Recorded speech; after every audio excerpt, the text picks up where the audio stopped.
Welcome to Varas Blogify. Discover the world with us. ಇವತ್ತು ನಾವು ಬಂದಿದ್ದೇವೆ ಶಿವಮೊಗ್ಗ ಜಿಲ್ಲೆಯ ಒಂದು ಐತಿಹಾಸಿಕ ಸ್ಥಳ ತೀರ್ಥಹಳ್ಳಿಗೆ.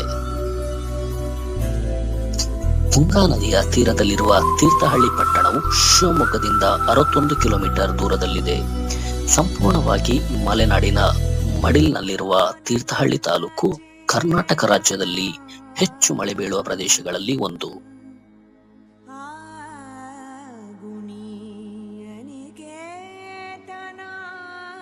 ಸಹ್ಯಾದ್ರಿಯ ನಿತ್ಯ ಹರಿದ್ವರ್ಣದ ದಟ್ಟ ಕಾಡುವಿನ ನಡುವೆ ನಮ್ಮ ಪಯಣ ಸಾಗಿತ್ತು ತೀರ್ಥಹಳ್ಳಿಯ ಕುಪ್ಪಳ್ಳಿಯತ್ತ. ಕುಪ್ಪಳ್ಳಿಯು ಕನ್ನಡದ ಖ್ಯಾತ ಕವಿ ಮತ್ತು ಲೇಖಕ ಕುವೆಂಪುರವರ ಹುಟ್ಟೂರು.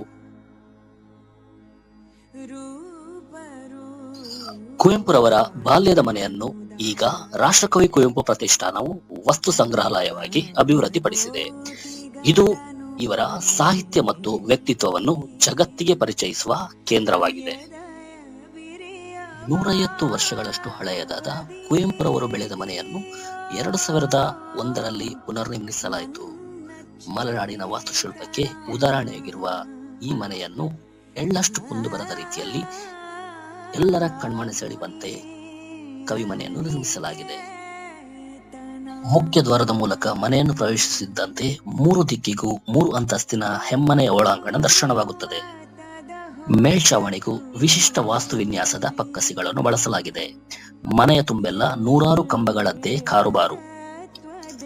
ಅಂಗಳದ ನಡುವಿನ ತುಳಸಿ ಕಟ್ಟೆ, ಮನೆಯಲ್ಲಿ ದೊಡ್ಡ ಕಲಬಿಗಲು, ಕವಿ ಮದುವೆಯಾದ ಮಂಟಪ, ದಂಡಿಗೆ, ಕವಿಮನೆಯ ಹಳೆ ಬಾಗಿಲು ಇವುಗಳನ್ನು ನೋಡುತ್ತಾ ಮುಂದೆ ಸಾಗಿ ಎಡಕ್ಕಿರುವ ಬಾಗಿಲಿನಿಂದ ಆಚೆ ದಾಟಿದರೆ ಕವಿ ಅಜ್ಜಯ್ಯ ಅಭ್ಯುಂಜನ ಮಾಡಿದಂತಹ ಮಲೆನಾಡ ಬಚ್ಚಲು ಮನೆಯ ಮಾದರಿಯನ್ನು ನೋಡಬಹುದು.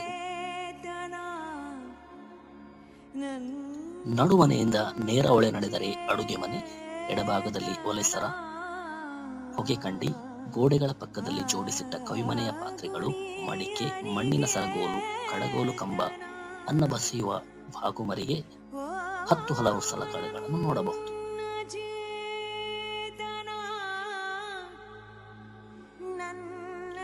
ಕವಿಮನೆಯ ಹತ್ತಿರದಲ್ಲಿ ಬೆಟ್ಟಕ್ಕೆ ಹೋಗುವ ದಾರಿಯುದ್ದಕ್ಕೂ ಅಲ್ಲಲ್ಲಿ ಕಲ್ಲು ಮಂಟಪಗಳಿವೆ. ಗುಡ್ಡವನ್ನು ತಲುಪಿದಂತೆಯೇ ಕವಿ ಸಮಾಧಿ ಕಾಣಸಿಗುತ್ತದೆ. ಇಲ್ಲಿ ದೊಡ್ಡ ವೃತ್ತಾಕಾರದಲ್ಲಿ ವಿಶಿಷ್ಟ ವಿನ್ಯಾಸದಲ್ಲಿ ಜೋಡಿಸಿ ನಿಲ್ಲಿಸಿರುವ ಶಿಲಾ ಸ್ಮಾರಕಗಳಿವೆ. ಇಲ್ಲಿ ನಿಂತು ಪೂರ್ವ ದಿಸೆಯನ್ನು ವೀಕ್ಷಿಸಿದರೆ ದೊಡ್ಡ ಗುಡ್ಡಗಳ ಸಾಲು ಸಾಲು, ಹಸಿರು ವನರಾಜಿ, ದಿಗಂತ ವಿಸ್ತಾರ ನೀಲಾಕಾಶ ನೋಡಿ ಕಣ್ಮರೆಯಾದಂತಹ ರಮಣೀಯ ದೃಶ್ಯ ಕಾಣುತ್ತದೆ. ಕವಿ ಇಲ್ಲಿ ಕುಳಿತು ರಚಿಸಿದ ಸ್ಫೂರ್ತಿ ತಾಣವಿದು. ಇದಕ್ಕೆ ಅವರೇ ಕೊಟ್ಟ ಹೆಸರು ಕವಿಶೈಲ.